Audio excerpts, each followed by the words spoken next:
जय हिंद दोस्तों। स्वागत है आप सबका फिर से एक बार नॉलेज हब विद मास्टर जी में। हम पॉलिटी की जो सीरीज चला रहे थे उसमें हम 11 क्लास कर चुके हैं और आज 12वीं क्लास है। यदि आपने वो क्लासेज नहीं देखी हैं तो आप आई बटन पर क्लिक करके वो सब क्लासेज देख पाएंगे और इसके साथ ही डिस्क्रिप्शन में आपको लिंक मिल जाएगा, वहाँ से भी आप क्लासेज देख सकते हैं। तो आगे बढ़ने से पहले हम बता दें कि अभी तक जो हमने क्लासेज की हैं उसमें जो फंडामेंटल राइट हमारे चल रहे हैं अभी, और उसमें अनुच्छेद 12 से लेकर अनुच्छेद 22 तक हमने कवर कर लिया है। जिसमें हमने 12 में हमारे जो राज्य की परिभाषा थी वो जानी, 13 में हमने जो हमारी संस्कृति और जो रीति रिवाज हैं उनके बारे में जाना कि अगर कोई फंडामेंटल राइट्स को कोई रीति रिवाज, धार्मिक कानून ठेस पहुंचाता है, कम करता है, उनको ख़त्म करने की कोशिश करता है तो वो मान्य नहीं होंगे। अनुच्छेद 14 से 18 तक हमने कौन सी स्वतंत्रता के बारे में पढ़ा। हमारे टोटल 6 मौलिक अधिकार हैं, जिसमें हमने पहला जो मौलिक अधिकार हमें दिया गया है वो 14 से 18 में है और वो है समानता का अधिकार। फिर हमने दूसरा जो अधिकार जाना वो था हमारा 19 से 22, जिसमें हमने स्वतंत्रता का अधिकार लिया। और आज हम तीसरा अधिकार यानी कि हमारा शोषण के विरुद्ध अधिकार है जो अनुच्छेद 23 और अनुच्छेद 24 में हमें दिया गया है। आज हम उसके बारे में डिटेल से चर्चा करेंगे। तो चलिए शुरू करते हैं बिना किसी देरी के। जो हमारा तीसरा मौलिक अधिकार है शोषण के विरुद्ध अधिकार, जो अनुच्छेद 23 में आता है।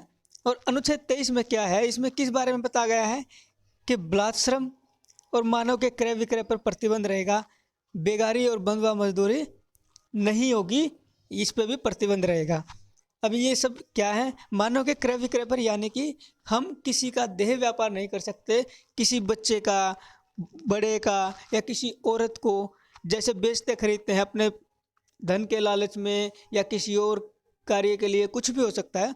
अगर हम किसी बच्चे को बेच रहे हैं, खरीद रहे हैं या कोई किसी औरत को बेच रहे हैं, जैसे कई बार प्रोस्टिट्यूट के रूप में हम काम करवाने के लिए लड़कियों की खरीद फरोख्त करते हैं, बच्चों से भीख मंगवाने के लिए ये बच्चों का व्यापार किया जाता है, तो वो सब क्या है, गैर कानूनी है। और ये हमारा मौलिक अधिकार में रखा गया है कि इस अधिकार हैं जो खरीद फरोख्त को रोका जा सकता है और इससे हमें कोई सरकार या कोई भी व्यक्ति नहीं रोक सकता। इसके बाद है बलात्श्रम। बलात्श्रम का अर्थ होता है ज़बरदस्ती किसी से काम करवाना, यानी कि अगर कोई व्यक्ति काम नहीं करना चाहता और कोई उसे मार कर, डांट कर, ज़बरदस्ती काम करवाता है तो वो भी क्या है, गैर कानूनी है। और ये हमारा मौलिक अधिकार है कि अगर हम करना चाहें कोई काम तो हम करेंगे, अदरवाइज हम मना कर सकते हैं, कोई हमसे ज़बरदस्ती काम नहीं करवा सकता। इसके साथ ही आता है इसमें बेगारी और बंधुआ मजदूरी। अब पहले बंधुआ मजदूरी देखते हैं। बंधुआ मजदूरी क्या होता है कि कई बार क्या होता है कि एक व्यक्ति जो गरीब है और वो अपना काम चलाने के लिए किसी कारणवश अगर उसे पैसे की ज़रूरत पड़ती है तो कई बार क्या किसी साहूकार के पास जाकर वो पैसे कुछ उधार ले लेता है, और ताकि वो अपना कार्य कर सके, जो भी उसके रोज़गार के लिए, अगर मान लो उसने बिजनेस चालू करना है कोई छोटा मोटा और उसके लिए उसने पैसा उठा लिया और उसका जो बिजनेस है या खेती बाड़ी अगर कर रहा है तो वो बिजनेस डूब गया, उसकी खेती है जो वो अच्छी नहीं हुई, फसल ख़राब हो गई, तो वो क्या पैसा तो चुका नहीं पाएगा। तो उस केस में क्या करते थे साहूकार कि उसको बोलते थे कि भाई तूने मेरे से पैसे लिए और तू मेरे पैसे लौटा नहीं पा रहा है, तो इसलिए जब तक तू मेरे पैसे नहीं लौटाएगा तब तक तू मेरे अंडर में काम करेगा, मेरा गुलाम बन के, नौकर बन के काम करेगा और जहाँ मैं कहूँगा वहाँ काम करेगा। तो इस तरह से क्या था, एक वो बंधुआ मजदूरी हो जाती थी, उसको बांध के रख लेते थे बिल्कुल अपने पास। तो वो सब क्या है, अगर कोई किसी के व्यक्ति के पैसे नहीं भी लौटाता है, किसी कारणवश नहीं लौटा सकता, तब भी हम किसी को ऐसे बंधुआ मजदूर के रूप में नहीं रख सकते, ये गैर कानूनी है। इसके साथ है बेगारी। अभी बेगारी का क्या मतलब होता है, बेगारी में क्या कहा जाता है, बेगारी में कहता है कि हम किसी को काम देते हैं, किसी लेबर को काम पे रखते हैं, किसी से भी काम करवाया, तो हम ये नहीं है कि या तो उसको पैसे दे ही ना, या फिर पैसे दे रहे हैं तो बिल्कुल कम पैसे दें, यानी कि उसको जो उसकी मजदूरी है जो भी फिक्स है, जैसे कि कोई मजदूर अभी काम करता है, कोई 500 रुपये में काम करता है, कोई 600 रुपये में काम करता है, लेकिन अगर हम उसकी बजाय वो काम करवाएं पूरा दिन और शाम को उसको कहें कि भाई मेरे पास 200 ही रुपये हैं और मैं तो 200 ही दूंगा, इससे ज़्यादा दूंगा ही नहीं, तो ये क्या है, हमने जो उससे काम करवाया उसके पूरे पैसे नहीं दिए हमने, गलत बात है। या फिर हम मना ही कर दें शाम को कि भाई तुमने जितना काम करना चाहिए था, जो मैं सोच के तुम्हें लाया था, तुमने उतना काम किया ही नहीं, और इसलिए मैं तुझे कोई पैसा नहीं दे रहा, ऐसे ही निकल जा तू। वो सब क्या है, वो बेगारी में आता है। तो वो जो कानून के अनुसार जो हमारा मौलिक अधिकार दिया गया है, तो हम किसी से बेगारी नहीं करवा सकते, यानी कि ना तो कम पैसे में काम करवा सकते और ना किसी से फ्री में करवा सकते हैं, और ना ही किसी को बंधुआ मजदूर के रूप में रख सकते हैं। ये सब क्या है, अनुच्छेद 23 हमें बताता है, ये हमारा मौलिक अधिकार है। अगर इस तरह का कुछ भी कहीं पे होता है, शोषण होता है हमारा, तो हम सुप्रीम कोर्ट में जाकर उसके खिलाफ कार्रवाई करवा सकते हैं। फिर इसके बाद अनुच्छेद 24 के बारे में देखते हैं। अनुच्छेद 24 क्या कहता है, इसमें बाल श्रम का निषेध किया गया है। बाल श्रम का निषेध यानी कोई भी व्यक्ति, एक तरह से कोई बच्चा जो भी 14 वर्ष से कम आयु का है, वो किसी ऐसे कार्य में काम नहीं कर सकता, भाग नहीं ले सकता जिसमें उसकी जान को किसी तरह का खतरा हो, उसके स्वास्थ्य को किसी प्रकार का खतरा हो, यानी कि कोई खतरनाक कार्य हो, ऐसे कार्य में वो बच्चा भाग नहीं ले सकता, ना उससे कोई करवा सकता वो कार्य। जैसे कि 14 वर्ष से कम आयु के बच्चों के लिए किसी फैक्ट्री में, खान में और अन्य किसी गतिविधि में जिसमें बच्चों को नुकसान पहुंचने की संभावना हो, उसमें रोजगार का निषेध रहेगा, प्रतिषेध रहेगा। फैक्ट्री में क्या होता है कि बच्चे, जो फैक्ट्रीज कुछ होती हैं, जो खतरनाक फैक्ट्रीज होती हैं, उनमें बच्चों से काम करवाया जाता है। बच्चे लगे होते हैं, लेकिन उससे क्या है, उनकी जान को खतरा रहता है, स्वास्थ्य के लिए खतरा होता है। लेकिन अगर 14 वर्ष से कम आयु के कोई बच्चा है, तो ऐसी फैक्ट्रीज में काम उनसे नहीं करवाया जा सकता, वो गैरकानूनी होगा। और जैसे पहले होता था, जो अभी लगा लो, तो सबसे ज़्यादा जो फैक्ट्री होती हैं, जो उद्योग होते हैं, उद्योग धंधे, उनमें सबसे ज़्यादा मात्रा में बच्चों से काम कौन से उद्योग में करवाया जाता है, वो होता है कालीन उद्योग। कालीन उद्योग में सबसे ज़्यादा बच्चे काम करते हैं। इसके साथ ही जैसे खान वगैरह में, खुदाई में काम करते हैं बच्चे, तो उसमें क्या है, जान का खतरा रहता है, वो खान गिर सकती है, वहाँ आग लग सकती है, क्योंकि क्या है, खानों में उससे मीथेन गैस निकलती है। मीथेन गैस एक जहरीली गैस, और उसमें क्या है, कोई चिंगारी वगैरह से होकर इस तरह से आग लगने का खतरा ज़्यादा रहता है। तो इसमें क्या है, बच्चों की जान का खतरा है, इसलिए खान में काम करवाना बच्चों से गैर कानूनी है। इसके साथ साथ कोई भी ऐसी गतिविधि जैसे कि पटाखा उद्योग होते हैं, उनमें भी काम करवाना क्या है, गैर कानूनी है। पटाखा उद्योग में भी बच्चों से, जो 14 वर्ष से कम आयु के हैं, काम नहीं करवाया जा सकता।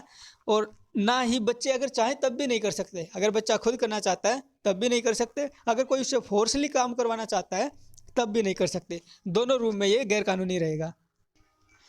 और अगर आपसे पूछा जाए कि पटाखे जो सबसे ज़्यादा कहाँ बनाए जाते हैं, तो वो बनाए जाते हैं तमिलनाडु में। तमिलनाडु में एक जगह है शिवकाशी करके, तो शिवकाशी के नाम से जो जगह है, वहाँ पटाखे सबसे ज़्यादा बनाए जाते हैं पूरे देश में। तो आगे चलते हैं अनुच्छेद 25 में। अनुच्छेद 23-24 में क्या था, शोषण के विरुद्ध अधिकार था। अभी हम इसके बाद पढ़ेंगे धार्मिक स्वतंत्रता का अधिकार, जो कि अनुच्छेद 25 से अनुच्छेद 28 तक है। इसमें सबसे पहले जो अनुच्छेद 25 है, इसमें कहा कि धार्मिक स्वतंत्रता व अंतःकरण की स्वतंत्रता है। अंतःकरण यानी कि अगर हम चाहें, जो भी धर्म, जो भी हमें अच्छा लगे, हम उसकी रीति रिवाज, संस्कृति, उसका ये म्यूज़िक कह सकते हैं, या फिर कोई भी ऐसा त्यौहार उनका जो हमें अच्छा लगता है, हम उसको अपना सकते हैं, मान सकते हैं, उसको मना सकते हैं। इस तरह से वो सब क्या है, अंतःकरण का अधिकार है। तो वो सब क्या है, अंतःकरण में आता है। अगर हमें कोई ये कहे कि हम हिंदू हैं, और अगर हमें ईद जैसे मनाना ये लगे कि ईद ना एक अच्छा त्यौहार है, इससे कुछ सीखने को मिलता है, मुझे अच्छा लगता है, तो हम मन ही मन उसको मान सकते हैं। अपने घर में ईद जब आती है उसको मना सकते हैं, उसको कोई प्रॉब्लम नहीं है। वो अंतःकरण की हमें स्वतंत्रता दी गई है। और इसी तरह कोई मुस्लिम है, उसको दिवाली पसंद है, दिवाली की, तो वो दिवाली मना सकता है। उस पर रंगों का, जैसे हम खेलते हैं रंगों से, वो सब रंगों से खेल सकते हैं। तो वो सब क्या है, हमारी स्वतंत्रता है, अंतःकरण की स्वतंत्रता है। लेकिन इसी के अंतर्गत क्या है कि कहते हैं कि हमें किसी भी धर्म को मानने का अधिकार है, उसके अनुसार आचरण करने का अधिकार है, अपने धर्म का प्रचार प्रसार करने का अधिकार है। लेकिन धर्म परिवर्तन का अधिकार हमें प्रदान नहीं किया गया संविधान के द्वारा। यानी कि हम धर्म किसी को भी मान सकते हैं, जो हमें अच्छा लगे उसको पालन कर सकते हैं, लेकिन हम धर्म नहीं बदल सकते। धर्म बदलने पर क्या है, प्रतिषेध किया गया है, इसको निषेध किया गया है।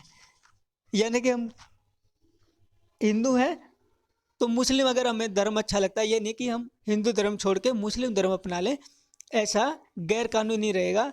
ये अच्छा और ये सही नहीं ठहराया गया है।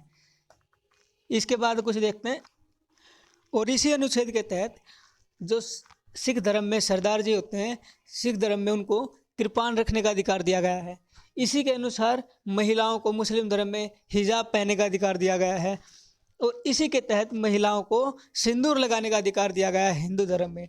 ये सब क्या है, ये उनके लिए कंपलसरी नहीं है। अगर वो चाहें तो इसको मान सकते हैं, अगर ना चाहें तो नहीं माने, लेकिन उनको ये अधिकार है कि वो कृपाण रख सकते हैं, महिलाएं हिजाब पहन सकते हैं, महिलाएं हिंदू धर्म में सिंदूर लगा सकती हैं। ये उनका मौलिक अधिकार है और कोई उनसे नहीं छीन सकता। इसीलिए जो ये सिख धर्म के लोग होते हैं, कहीं भी जाते हैं तो अपने साथ एक कृपाण रखते हैं। वो बड़ी या छोटी हो सकती है उनके हिसाब से, लेकिन उनको कोई कहीं पर इस वजह से नहीं रोक सकता कि आपके पास ये आपकी कृपाण है, चाकू है, इस तरह से उनको कोई रोक नहीं सकता कहीं पर भी। ये उन्हें आर्टिकल 25 के तहत मौलिक अधिकार मिला हुआ है। उसके बाद देखते हैं अनुच्छेद 26। फिर जो अनुच्छेद हमारा 26 आता है, उसमें क्या है कि धार्मिक कार्यों के प्रबंधन की स्वतंत्रता हमें प्रदान करता है। जो आर्टिकल 25 हमने अभी पढ़ा, वो क्या है, व्यक्तिगत रूप में हमें स्वतंत्रता देता है, एक समूह के रूप में नहीं देता। लेकिन जो आर्टिकल 26 है वो हमें सामूहिक रूप से स्वतंत्रता प्रदान करता है। तो इसी के तहत क्या है, हम ये धार्मिक संप्रदाय या इसकी शाखाओं को अधिकार प्रदान करता है।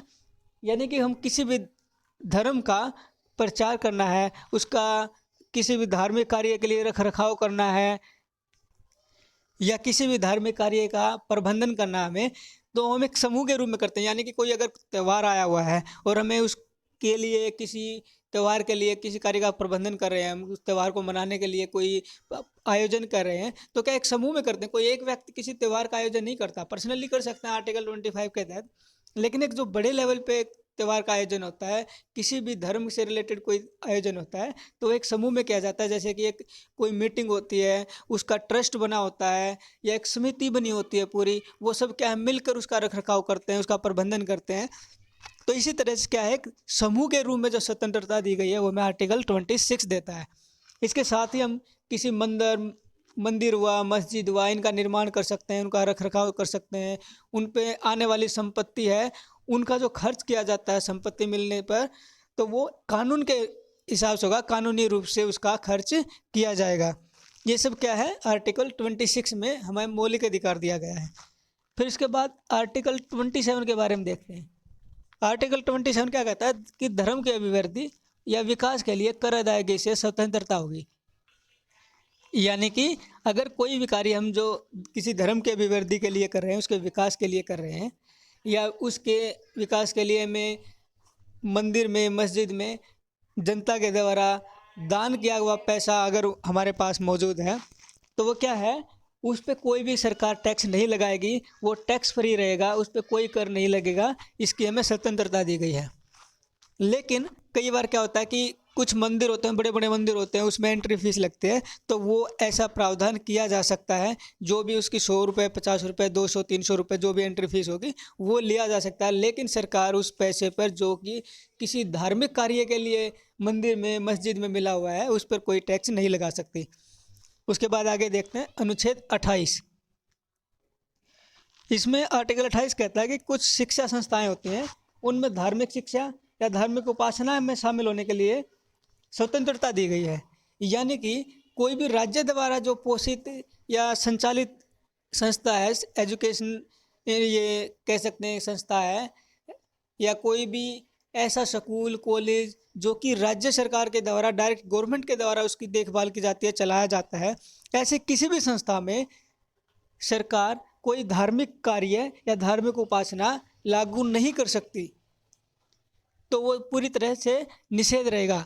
हालांकि इसमें कहा गया कि 4 प्रकार के शैक्षणिक संस्थानों का वर्गीकरण किया गया है, वो भी देखें कि कौन से में हम ऐसा किया जा सकता और कौन से में नहीं किया जा सकता। लेकिन इसके साथ ही अगर जो राज्य के द्वारा पोषित कोई संस्था है, तो उसमें कोई भी धार्मिक कार्य नहीं होगा, धार्मिक एजुकेशन नहीं दी जाएगी, और किसी भी बच्चे को किसी धार्मिक कार्य में भाग लेने के लिए बाध्य नहीं किया जा सकता। उसमें अभी ये 4 कार्य, ये 4 कौन से विभाजित किया गया है वो देखते हैं। ये है पहले सबसे कि हमारा जो संस्था है धार्मिक निर्देश वाला, पहला जिसमें पूरा रखरखाव राज्य करता है, यानी कि उसमें पूरी तरह प्रतिबंधित है। इस तरह की जो संस्था है उसमें कोई भी धार्मिक कार्य नहीं हो सकता। दूसरा है जिसका प्रशासन राज्य करता है, लेकिन उसकी स्थापना की गई थी किसी ट्रस्ट के द्वारा की गई थी। तो ऐसे कार्य में, ऐसी संस्था में धार्मिक कार्य हो सकते हैं, एजुकेशन, ऐसी धार्मिक शिक्षा दी जा सकती है। लेकिन किसी भी संस्था में किसी को धार्मिक शिक्षा के लिए बाध्य नहीं किया जा सकता, धार्मिक कार्य में हिस्सा लेने के लिए बाध्य नहीं किया जा सकता, चाहे वो किसी भी तरह की हो। इसके बाद तीसरा, राज्य द्वारा मान्यता प्राप्त संस्थान, यानी कि चला कोई भी रहा है लेकिन स्टेट गवर्नमेंट के द्वारा उसको अथॉरिटी दी गई है, मान्यता प्रदान की गई है, तो वो उसमें क्या है, ऐसे उस शैक्षणिक संस्थान में उनकी इच्छा पर निर्भर करता है कि वो अपनी संस्था के अंदर किसी को ये धार्मिक शिक्षा देना चाहते हैं या नहीं देना चाहते। और इसी तरह जो राज्य द्वारा वित्त सहायता प्राप्त कर रहे हो, यानी कि कोई संस्था अगर सरकार से सहायता ले रही है, वित्त सहायता ले रही है, पैसों के रूप में कुछ सहायता दी जाती है सरकार के द्वारा, तो उस संस्था को भी क्या है, उसकी इच्छा पर आधारित रहेगा कि भाई वो उसमें किसी इस तरह की धार्मिक शिक्षा देना चाहती है, बच्चों को कोई धार्मिक अनुष्ठान करवाना चाहती है, वो टोटली डिपेंड रहेगा उस संस्था पर। तो ये 4 प्रकार के इस तरह से इसमें विभाजित किया गया है। फिर अगला अधिकार है, मौलिक अधिकार आता है हमारा शिक्षा एवं संस्कृति से संबंधित अधिकार, जो कि हमारा अनुच्छेद 29 से 30 में आता है, यानी कि अनुच्छेद 29 और अनुच्छेद 30 इसमें शिक्षा एवं संस्कृति से संबंधित अधिकार हैं। इसमें सबसे पहले अनुच्छेद 29 देखते हैं, इसमें क्या कहा कि अल्पसंख्यक वर्ग के हितों का संरक्षण किया जाएगा। यह कहता है कि यह अनुच्छेद धार्मिक और भाषाई अल्पसंख्यकों को सुरक्षा प्रदान करता है। यानी कि अल्पसंख्यक क्या होते हैं, जो कि किसी भी तरह से अल्पसंख्यक हो सकता है व्यक्ति, वो धर्म के आधार पर अल्पसंख्यक हो सकता है, वो जाति के आधार पर अल्पसंख्यक हो सकता है, वो धर्म के अलावा ये किसी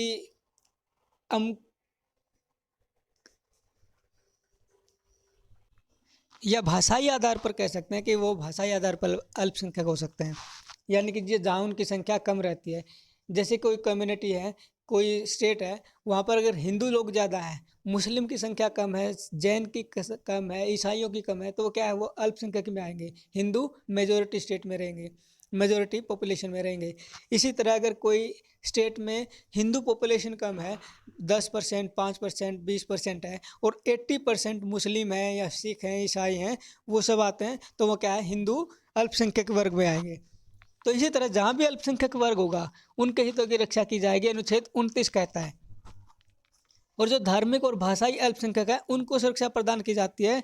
इसमें यह कहा जाता है मेनली कि इसमें संस्कृति, भाषा, लिपि या जाति, इनके आधार पर किसी भी शैक्षणिक संस्थान में उनको प्रवेश से नहीं रोका जा सकता, उनको शिक्षा प्राप्त करने से नहीं रोका जा सकता कि ये कहीं कि भाई आपकी तो जाति ये है, इस कारण से हम आपको ये यहाँ अपने स्कूल में, अपने कॉलेज में एडमिशन नहीं देंगे, या आप एक हिंदी बोलने वाले व्यक्ति हैं इसलिए हम अपने इसमें संस्थान में आपको एडमिशन नहीं दे रहे, या आप मराठी, गुजराती, किसी भी भाषा के आधार पर कह सकते हैं, या जन्म स्थान के आधार पर कह सकते हैं कि आप उस स्थान से आते हैं, वहाँ आपका जन्म पंजाब में हुआ है, बिहार में हुआ है, राजस्थान में हुआ है, इस आधार पर आपको कहीं भी किसी भी शैक्षणिक संस्था में एडमिशन से नहीं रोका जा सकता। तो ये हमें अधिकार प्रदान करता है अनुच्छेद 29। इसके बाद फिर अनुच्छेद 30 क्या कहता है कि अल्पसंख्यकों को शिक्षण संस्थानों की स्थापना और प्रशासन का अधिकार है। कई बार क्या होता है कि कुछ व्यक्ति माइनॉरिटी में जो होते हैं वो दूसरे व्यक्ति के साथ, या दूसरे जो धर्म के व्यक्ति हैं, दूसरी जाति के व्यक्ति हैं, उनके साथ रहने में, उनके साथ एजुकेशन प्राप्त करने में सहज महसूस नहीं करते, वो ऐसे कंफर्टेबल एनवायरनमेंट नहीं मिल पाता उनको। तो वो क्या है, अगर इस तरह का कोई किसी को प्रॉब्लम आती है सबके साथ मिलकर, यानी कि कोई मान लो एक संस्था है, उसमें मोस्टली क्या है, उच्च वर्ग के लोग हैं, और कोई निम्न वर्ग का व्यक्ति जाता है, वो उसमें उसके साथ दुर्व्यवहार होता है। वैसे तो नहीं होना चाहिए, मौलिक अधिकार है, लेकिन अगर होता है और वो व्यक्ति वहाँ परेशान है, अच्छे से पढ़ लिख नहीं पाता, तो उसके लिए वो क्या कर सकते हैं कि वो व्यक्ति या फिर उस कम्युनिटी से भी कोई लोग मिलकर अपने लिए एक अलग स्कूल खोल सकते हैं, कॉलेज बना सकते हैं, एक अलग संस्था बना सकते हैं, और उस संस्था को बनाने का अधिकार और उसका प्रशासन करने का अधिकार क्या है, अनुच्छेद 30 में उनको दिया गया है। यानी कि कोई अपने लिए अलग से कोई स्कूल, कॉलेज खोल सकता है, उसका संचालन कर सकता है। आर्टिकल 30 हमें यह अधिकार देता है। फिर आता है हमारा नेक्स्ट आर्टिकल 31। इसमें क्या है ये संपत्ति का अधिकार था यानी कि अभी नहीं है।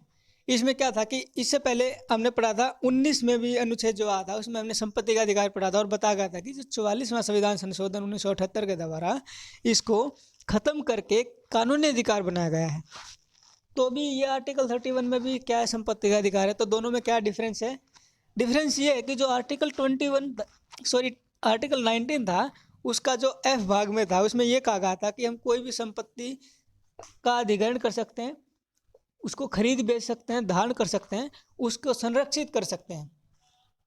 लेकिन आर्टिकल जो 31 है ये कहता है कि ये हमें ये मौलिक अधिकार प्रदान करता है कि कोई भी व्यक्ति, सरकार हमसे हमारी जो संपत्ति है वो छीन नहीं सकती, हमें हमारी संपत्ति से वंचित नहीं कर सकती। ये हमें मौलिक अधिकार दिया गया था। लेकिन मोरारजी देसाई की जो सरकार चल रही थी उस टाइम पे उन्हें बहुत प्रॉब्लम आ रही थी। कोई ये जैसे रेल ब्रिज बनते हैं, ये रोड बनते हैं, कोई इंडस्ट्री लगाई जाती हैं, इन सब में क्या है कि कुछ व्यक्ति होते थे कि जिनको अपनी ज़मीन नहीं बेचनी होती थी। किसी भी रोड बन रहा है वो, ये इसके अलावा कोई कार्य हो रहा है और कोई किसी के बीच में 2 एकड़ 3 एकड़ 1 एकड़ ज़मीन आ रही है और वो बेचने से मना कर दे कि भाई मैं नहीं बेच रहा। तो उसके कारण क्या होता था कि उसको, सरकार को, अगर वो रोड बना रही है तो रोड को घुमा कर लेके आना पड़ता था। रेल की फाटक है तो वो उसको घुमा कर लेकर जाना पड़ता था। वो क्या है, बहुत दिक्कत होती थी क्योंकि वो ज़बरदस्ती तो उनसे ले नहीं सकते थे क्योंकि ये मौलिक अधिकार है। अगर सरकार ज़बरदस्ती करेगी तो व्यक्ति क्या है, सुप्रीम कोर्ट में जाएगा, हाई कोर्ट में जाएगा और सुप्रीम कोर्ट उस व्यक्ति के फेवर में ही वो फैसला सुनाएगी क्योंकि वो उसका मौलिक अधिकार है। तो इसीलिए क्या किया उन्होंने, उसको मौलिक अधिकारों से ही हटा दिया गया और उसको रख दिया गया 300 कै में, अनुच्छेद 300 कै, और इसके तहत इसको एक कानूनी अधिकार बनाकर संविधान में जोड़ा गया। इसी के साथ जो 19F में जो संपत्ति का अधिकार था और आर्टिकल 31 में जो संपत्ति का अधिकार था, दोनों को 44वें संविधान संशोधन 1978 के द्वारा हटाकर एक कानूनी अधिकार बना दिया गया। इसके बाद आगे देखते हैं। अभी हमारा नेक्स्ट और अंतिम मौलिक अधिकार जो हम पढ़ेंगे वो है हमारा अनुच्छेद 32 जो कि संवैधानिक उपचारों का अधिकार। अभी इसमें क्या बताया गया है वो भी हम डिटेल में थोड़ा डिस्कस करते हैं। जो हमारे डॉक्टर भीमराव अंबेडकर जी थे, संविधान निर्माता, उन्होंने इस अनुच्छेद को, आर्टिकल 32 को संविधान की आत्मा और हृदय कहा है। और इससे पहले हमने क्या क्या पढ़ा है, संविधान की कुंजी पढ़ा है, इसके अलावा संविधान की रीढ़ पढ़ा है और इसके अभी हम पढ़ रहे हैं संविधान की आत्मा। इसके अनुच्छेद 32 के अंतर्गत केवल मूल अधिकारों को ही गारंटी दी गई है, अन्य अधिकारों की नहीं। यानी कि जो हमारे मौलिक अधिकार हैं, अनुच्छेद 32 के तहत कहा गया है कि हम केवल जो आपके मौलिक अधिकार हैं केवल उन्हीं की गारंटी देते हैं, उन्हीं को लागू करवाने की हम आपको गारंटी देंगे। इसके अलावा अगर आप कोई भी अनुच्छेद, जैसे कोई भी आपका अधिकार है, कानूनी अधिकार है, उसको लागू करवाने की हम कोई गारंटी नहीं देते, ऐसा अनुच्छेद 32 के तहत कहा गया है। इसके साथ ही मौलिक अधिकारों के हनन होने पर उच्चतम न्यायालय को लेख जारी करने का अधिकार है। 5 लेख जारी किए जाते हैं। यानी कि अगर मौलिक अधिकार सरकार हमसे छीन रही है, हनन कर रही है उनका, तो वह ऐसे केस में क्या है, हम सुप्रीम कोर्ट में जा सकते हैं, हाई कोर्ट में जा सकते हैं और उनको इन मौलिक अधिकारों की रक्षा करने का अधिकार संविधान के द्वारा प्रदान किया गया है। अभी हाई कोर्ट हो या सुप्रीम कोर्ट, वो 5 तरह की रिट जारी कर सकती है। वो क्या क्या है अभी हम उनके बारे में जानते हैं। इसके साथ ही जैसा कि अभी बताया कि जो उच्चतम न्यायालय है, उच्च न्यायालय है, उनको जनहित याचिका पर सुनवाई करने का अधिकार है। यानी कि जो भी अनुच्छेद हमें अभी तक पढ़े हैं जो हमारे मौलिक अधिकारों से संबंधित है, उन पे तो वो सुनवाई कर ही सकते हैं। इसके साथ साथ जो जनहित याचिका है उस पर भी वो सुनवाई कर सकती है। लेकिन मौलिक अधिकार हैं जो हमारे, उनके अलावा अगर कोई कानूनी अधिकार हमारा है और उसका उल्लंघन हो रहा है तो फिर वह सामान्य अदालत में जा सकता है। यानी कि सुप्रीम कोर्ट और हाई कोर्ट में जाने के बजाय वो सामान्य अदालत में जाकर उससे जो भी उसकी समस्या है उसका निपटान कर सकता है। उसके लिए आपको हाई कोर्ट या सुप्रीम कोर्ट जाने की आवश्यकता नहीं है।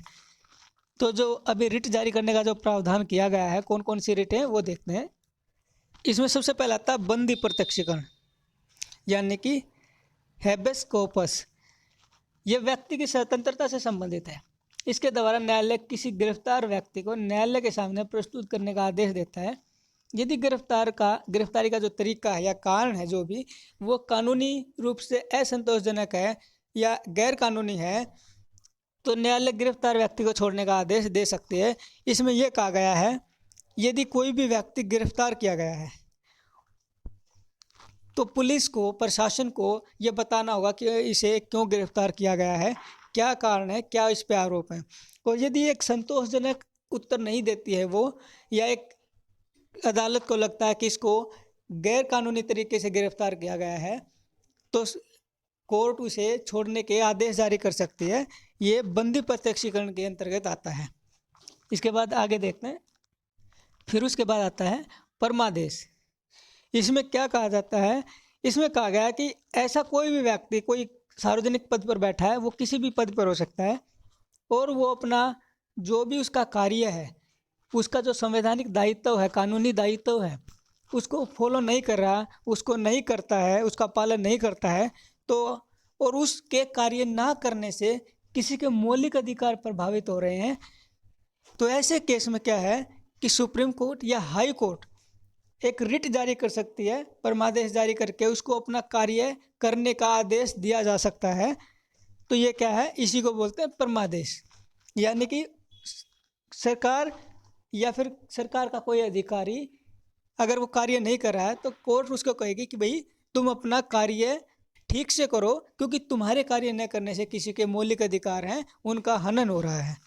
तो इसके बाद देखते हैं आगे। इसमें क्या है, निषेध में ये एक अदालत से दूसरी अदालत को रिट जारी की जाती है। यानी कि हम ये कह सकते हैं कि जो उच्च अदालत होती हैं, ये हमारी हाई कोर्ट या सुप्रीम कोर्ट, उनके द्वारा निचली अदालत होती हैं जैसे लेबर कोर्ट वगैरह, उनको ये रिट जारी की जाती है। और किस कंडीशन में की जाती है, ये तब किया जाता है जब कोई अदालत, निचली अदालत, ऐसे किसी केस पर, मुकदमे पर सुनवाई कर रही है जो उनके अधिकारक क्षेत्र में आता ही नहीं है। और इस तरह की बात जब ये पता चले कि हाई कोर्ट या सुप्रीम कोर्ट को कि अदालत जो लेबर कोर्ट है या कोई भी कोर्ट जो उनके अंडर में है और ऐसे मुकदमे पर सुनवाई करे जो उनके अधिकारक क्षेत्र में नहीं आता, तब वो ये रिट जारी करते हैं और उनको बोलते हैं कि भाई आप ये सुनवाई अभी बंद कर दीजिए, क्योंकि ये अधिकारक क्षेत्र में आपके नहीं है, आप इस पर सुनवाई नहीं कर सकते। तो एक अदालत के द्वारा अदालत के लिए ही ये रिट जारी की जाती है। उसके बाद आगे देखते हैं। फिर आता हमारा उत्प्रेषण। इसमें क्या कहा गया है कि यदि निचली अदालत या सरकारी अधिकारी बिना अधिकार के कोई निर्णय या आदेश लेता है, आदेश पारित करता है, तो उत्प्रेषण के द्वारा उसे ऊपरी अदालत या अधिकारी को हस्तांतरित कर दिया जाता है। यानी कि ऐसा कोई सरकारी अधिकारी है या कोई निचली अदालत है, कोई ऐसा फैसला ले ले जो उसके अधिकारक क्षेत्र में नहीं आता था, और फिर भी उसने उस पर फैसला सुना दिया और एक आदेश पारित कर दिया, तो उस केस में क्या है, जो हाई कोर्ट या सुप्रीम कोर्ट है, उत्प्रेषण के द्वारा उसको यह आदेश दे सकती है कि भाई ये अधिकार है वो आपके अधिकारक क्षेत्र में नहीं आता, ये फैसला आप नहीं दे सकते, और इसीलिए ये जो आप मामला है आपका, इसको आप ऊपरली अदालत में यानी कि हाई कोर्ट या सुप्रीम कोर्ट में इसको स्थानांतरित कर दीजिए, इस पर डिसीजन हम लेंगे। तो ये क्या है, उत्प्रेषण के अंतर्गत आता है। इसके बाद देखते हैं आगे अधिकार परीक्षा लेख। अधिकार परीक्षा लेख में क्या बताया गया है कि यदि न्यायालय को लगता है कि कोई व्यक्ति ऐसे पद पर नियुक्त हो गया है जिस पर उसका कोई कानूनी हक नहीं है, तब न्यायालय अधिकार परीक्षा आदेश के द्वारा उसे पद पर कार्य करने से रोक देती है। यानी कि अगर कोई व्यक्ति ऐसा जैसे कि किसी पोस्ट पर बैठा है, लेकिन वो साथ ही साथ किसी ऐसी पद पर भी कार्य कर रहा है ये कि जो उस पर अधिकार नहीं है उसका, यानी कि एक अगर मान लो कोई क्लर्क की पोस्ट पे है स्कूल में, और उसके साथ साथ वो क्लर्क की पोस्ट पे होते हुए एक हेडमास्टर का कार्य करना शुरू कर देता है, तो एक जस्ट एक एग्जाम्पल के लिए, तो क्या है, उस केस में जो कोर्ट है उसको आदेश पारित करके ये पूछ सकती है कि भाई आप किस अधिकार से एक हेडमास्टर के रूप में कार्य कर रहे हो। और जब तक वो कोर्ट को एक संतोषजनक उत्तर नहीं देता, तब तक वो उस पद पर कार्य नहीं कर सकता। यानी कि वो हेडमास्टर के रूप में जो कार्य कर रहा है क्लर्क पद पर होते हुए, तो वो एक हेडमास्टर के रूप में तब तक कार्य नहीं कर पाएगा जब तक वो अदालत को एक संतोषजनक उत्तर नहीं देगा। तो ये जो आदेश जारी किया जाता है उसको रोका जाता है पद पर कार्य करने से, ये किया जाता है अधिकार परीक्षा लेख के द्वारा। ये रिट जारी करके। लेकिन इसमें ये है, कंडीशन ये रहती है कि वह जो कार्यालय है वो सरकारी होना चाहिए या फिर विधि के द्वारा अथवा स्वयं संविधान द्वारा सर्जित होना चाहिए, या स्वयं संविधान उसकी परमिशन देता हो उस कार्यालय की, या वो गवर्नमेंट द्वारा ऑथराइज होना चाहिए। इसी तरह के कार्यालय में ही केवल जो सुप्रीम कोर्ट है या हाई कोर्ट है ये रिट जारी कर सकती है। इसके बाद कुछ देखते हैं महत्वपूर्ण तथ्य। ये अभी तक अनुच्छेद आर्टिकल 32 तक ये हम कंप्लीट कर चुके हैं। आर्टिकल 32 तक ही मेनली हमारे जो मौलिक अधिकार हैं, लेकिन इसके अलावा कुछ जो रह गए हैं उसको थोड़ा जो फैक्ट हैं उनको देखते हैं एक बार। 20 फरवरी 2000 को सुप्रीम कोर्ट के जो मुख्य न्यायाधीश थे, पूर्व मुख्य न्यायाधीश वेंकट चलिया जी, उनकी अध्यक्षता में एक संविधान समीक्षा आयोग का गठन किया गया था, जिसमें 11 सदस्य थे टोटल। और उन्होंने 2 वर्ष तक इस पर विचार विमर्श किया और इसके बाद उन्होंने 31 मार्च 2002 को अपनी जो रिपोर्ट है वो सरकार को सौंप दी। अभी इस रिपोर्ट में क्या था, इस रिपोर्ट के दौरान उन्होंने सिफारिश की थी मनरेगा, शिक्षा का जो अधिकार है, सूचना का जो अधिकार है, ऐसे जो महत्वपूर्ण विषय थे उन पर अपने जो विचार थे, जो भी उन्होंने अपनी रिपोर्ट पेश की थी, इन पर की थी। और इन पर कुछ महत्वपूर्ण कानून भी बने थे, जैसे कि मनरेगा हुआ, शिक्षा का अधिकार है, सूचना अधिकार है, ये सब उन्हीं की रिपोर्ट के आधार पर ही कानून बनाए गए थे। लेकिन जो जनसंख्या नियंत्रण के लिए एक आयोग ने जो सिफारिश की थी, जो रिपोर्ट में अपने पेश किया था जनसंख्या को नियंत्रित करने के लिए, वो अनुच्छेद 47 क के जोड़ने की जो सिफारिश की गई थी उस पर संसद में कोई चर्चा नहीं हुई। यानी कि जो उन्होंने रिपोर्ट पेश की थी उसमें साथ ही साथ उन्होंने ये भी कहा था कि जनसंख्या को नियंत्रण करने के लिए भी कुछ कानून बनाया जाए, और अनुच्छेद जो 47 है उसके क भाग में ये जोड़ने की सिफारिश की गई थी इस जनसंख्या नियंत्रण कानून को। लेकिन संसद में इस विषय पर, जनसंख्या को नियंत्रित करने के विषय पर कोई बहस ही नहीं हुई, कोई चर्चा ही नहीं हुई। बाकी विषयों पर कानून बना दिए गए। इसके बाद देखते हैं आगे। उन्होंने क्या कहा था कि आयोग ने सिफारिश की थी कि चीन की जो जनसंख्या नियंत्रण नीति है, जो कानून है, उसमें कुछ संशोधन करके उसे प्रभावी होना चाहिए, उसे लागू कर देना चाहिए। यानी कि जो चीन के जनसंख्या नियंत्रण कानून है उनको एज इट इज़ लागू मत करो, उनमें कुछ अपने हिसाब से हम चेंजेस करेंगे, संशोधन करेंगे, और उसके बाद फिर जो कानून है वो हम लागू कर देंगे। लेकिन क्या है, सरकार के द्वारा उस पर कोई सुनवाई नहीं की गई, कोई इस पर बहस नहीं हुई। इसके साथ अभी कुछ महत्वपूर्ण जो एक संविधान संशोधन हुआ या फिर कुछ केसेस हैं उनके बारे में थोड़ा सा जल्दी जानते हैं। सबसे पहले आता है जो 24वां संविधान संशोधन 1971 के द्वारा संसद को मौलिक अधिकारों को संशोधित करने का अधिकार दिया गया था। यानी कि पहले संसद को मौलिक अधिकारों में कोई भी संशोधन करने का अधिकार नहीं था, लेकिन जो 24वां संविधान संशोधन 1971 में किया गया उसमें यह कहा गया कि आप कोई भी पॉजिटिव जो सकारात्मक बदलाव है वो कर सकते हैं, जिससे हमारे मौलिक अधिकार कम ना होते हों। फिर उसके बाद हमारा केशवानंद भारती बनाम केरल 1973 केस। इस केस में क्या था, उच्चतम न्यायालय ने संसद के संशोधन के अधिकार को स्वीकार कर लिया, परंतु संविधान के मूल ढांचे में परिवर्तन का अधिकार संसद के पास नहीं होगा, ऐसा प्रावधान किया गया। और इसके साथ ही जो मौलिक अधिकार के बारे में जो फैसला दिया गया था 13 जजों की बेंच के द्वारा, और ये जो फैसला सुना गया था 7-6 के द्वारा, 7-6 से सुना गया था। यानी कि 7 सदस्य जो टोटल थे उसमें से 7 उसमें फेवर में थे, जिसके लिए यस था, और 6 ने इसमें अपोजिट में वोट किया था, जिसमें यह कहा गया था कि जो मौलिक अधिकार हैं उनके संसद को प्रत्येक सदन में 2/3 बहुमत से पारित करके संविधान संशोधन द्वारा इसमें मौलिक अधिकार हैं जो उनको घटाया जा सकता है, बढ़ाया जा सकता है, उनको हटाया जा सकता है। ये जो संशोधन हुआ था, ये संशोधन नहीं हम कह सकते हैं, ये जो फैसला आया था सुप्रीम कोर्ट का, ये केशवानंद भारती बनाम केरल राज्य 1973 के केस में आया था। और इसमें ध्यान रखिएगा कि 13 जजों की बेंच ने फैसला सुना था, वो भी 7-6 से, 7 फेवर में थे और 6 अपोजिट में थे। आगे देखते हैं मेनका गांधी केस 1978। मेनका गांधी केस के बारे में मैंने बताया था कि विदेश में भ्रमण करने का जो हमें मौलिक अधिकार दिया गया था, उसके तहत जब वो किया था हमने, तभी बताया था कि मेनका गांधी का जो पासपोर्ट एक टाइम पे केंद्र सरकार के द्वारा जब्त कर लिया गया था। और सुनवाई के दौरान जब वो सुप्रीम कोर्ट में पहुंची तो सरकार का पक्ष ये था कि अनुच्छेद 21 में प्रदत्त जो प्राण एवं दैहिक स्वतंत्रता है उसको कानून द्वारा संकुचित किया जा सकता है। उच्चतम न्यायालय ने आदेश दिया कि ऐसे कानून की समीक्षा की जा सकती है जो मौलिक अधिकारों को संकुचित करता है। इस प्रकार सरकार मनमाने कानून बनाकर बच नहीं सकती। यानी कि इसमें क्या कहा गया, इसमें सरकार का पक्ष ये था कि भी जो आर्टिकल 21 है उसमें प्राण एवं दैहिक स्वतंत्रता का जो अधिकार दिया गया है, उसमें ये लिखा गया कि भाई जो संसद है वो उसमें संकुचित कर सकती है, मौलिक अधिकारों को संकुचित किया जा सकता है, कम किया जा सकता है। लेकिन सुप्रीम कोर्ट ने कहा कि भाई ना, ऐसा कोई भी मौलिक कानून है, रीति रिवाज है, जो भी मौलिक अधिकारों को कम करता है, उनका संकुचित करता है, उसको उस पर विचार विमर्श किया जा सकता है और इसकी समीक्षा की जा सकती है उस कानून की। और इस तरह से तुम जो कानून बना रहे हो अपने मनमाने ढंग से, वो ऐसे कोई भी सरकार अपने मन मर्जी से कोई कानून नहीं बना सकती। और इसी के तहत जो मेनका गांधी जी को उनका पासपोर्ट लौटाने का आदेश दिया गया था।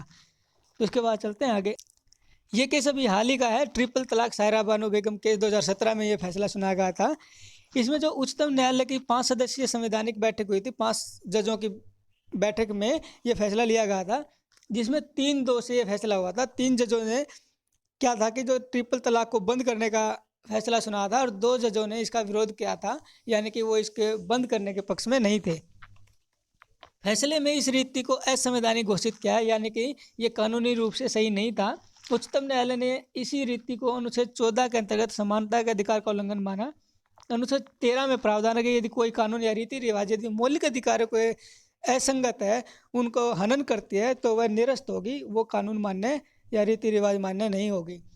तो उन्होंने कहा कि जो ट्रिपल तलाक वाला केस है, जो ये अधिकार दिया गया है, पर्सनल लॉ के अंतर्गत आता है, ये अधिकार है अनुच्छेद 14 के अंतर्गत जो समानता का अधिकार है उसका उल्लंघन करता है। और साथ ही साथ 13 में प्रावधान है कि अगर कोई भी हमारे मौलिक अधिकारों को कम करता है, उनको ख़त्म करने का काम करता है, कोई रीति रिवाज है, कानून है, तो ऐसा कोई भी रीति रिवाज कानून मान्य नहीं होगा। और इसी के तहत ट्रिपल तलाक का जो कानून था, पर्सनल लॉ के अंतर्गत आता था, मुस्लिम लोगों का कानून था, जो उसको ख़त्म कर दिया गया। इसके बाद आते हैं आगे। फिर आता है निजता का अधिकार, राइट टू प्राइवेसी, जो कि 2017 में ये फैसला सुनाया गया था। इसमें 9 सदस्यीय बेंच बैठी थी जजों की, जिसमें 9-0 से फैसला हुआ था, यानी कि 9 के 9 जज निजता के अधिकार के जो फैसला था उसके पक्ष में थे, किसी ने इसके एक वोट भी इसके विपक्ष में नहीं थी। इसमें क्या कहा कि अपने पूर्व के 2 फैसलों, जो कि AP शर्मा केस था 1954 और खड़ग सिंह केस था 1962, उनको बदल दिया गया। पहले ये केसेस हो चुके थे, उसमें निजता के अधिकार को सही नहीं माना था, लेकिन अभी जो 2017 में फैसला सुना गया, इसमें अपना अधिकार को बदलते हुए जो निजता का अधिकार था अनुच्छेद 21 के तहत इनको मौलिक अधिकार घोषित कर दिया गया। यानी कि जो राइट टू प्राइवेसी है, प्राइवेसी का निजता का अधिकार है, हमारा मौलिक अधिकार रहेगा, ऐसा सुप्रीम कोर्ट के द्वारा फैसला दिया गया।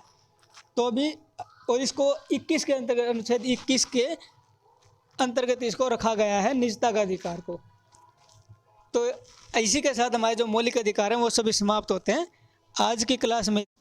इसी के साथ आज की वीडियो में बस इतना ही। मिलते हैं नेक्स्ट वीडियो में, जिसमें हम हमारे जो नीति निर्देशक सिद्धांत हैं उनके बारे में चर्चा करेंगे। तब तक के लिए जय हिंद, जय भारत।